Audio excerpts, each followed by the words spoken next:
What's up, guys? Jake Brilliant here, the Apocalypse Movies, and welcome to the Padawan Podcast Anthology. It is our spin-off of our all Star Wars show, the Padawan Podcast. We are going to be using this editorial webisode type show for everything news in the Star Wars galaxy. And we got a big one today. Colin Trevorrow, the director of Episode 9, has stepped down from the film via The Hollywood Reporter. It was officially announced last night after we shot our Padawan for this week.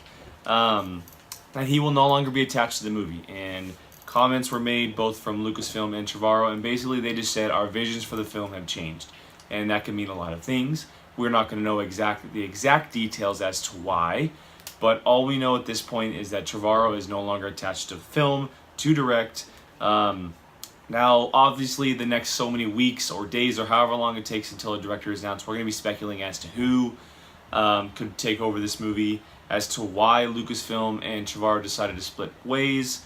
Many people are saying, oh, Lucasfilm is kind of becoming bullies. They've had so many directors change and writer changes, and you had the Chris Miller and Phil Lord with Han Solo. You had Josh Trank with the Boba Fett movie, and now Colin Trevorrow with Episode 9.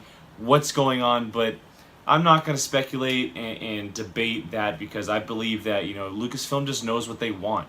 And if it kind of comes into contact, a little heated discussion between them and the director, they're going to obviously go with the product that they want, and even if that means splitting ways with great directors. But again, I'm not going to get into detail about that. The only thing I do want to talk about is the theories of who could possibly take over this movie. Now, the obvious choice is Rian Johnson, and after the report was made, it was revealed, by a ton of sites that Rian Johnson is in fact the front runner to take over the movie. And it's obvious. He's doing The Last Jedi, and Lucasfilm probably absolutely loves what he did with that movie. Why not let him finish the trilogy? I am in no way against that. I think that Rian Johnson is one of the best directors of today. He is so strong in so many aspects. The trailers and marketing so far for The Last Jedi have looked amazing. He looks like he has just absolutely crushed this Star Wars movie. Could end up being one of the best Star Wars movies ever made, and that is saying a lot. But as for me, Johnson wasn't the first person who came to mind. He was definitely in, the top 2, top 3, but I think Ava DuVernay, who, did Selma and is doing A Wrinkle in Time for Disney, is a fantastic choice for this movie, and there are multiple reasons why. One, I just mentioned, A Wrinkle in Time. It is a Disney film, okay, and it's her next project. We saw the trailer at Comic-Con last month, or now 2 months ago, I should say.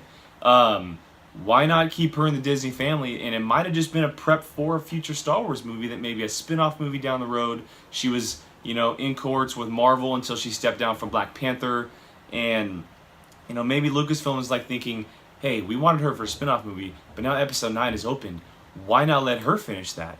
And it obviously is the female director. It's a big stage. Patty Jenkins just crushed Wonder Woman. Why not give Ava DuVernay a shot to crush the biggest movie franchise of all time?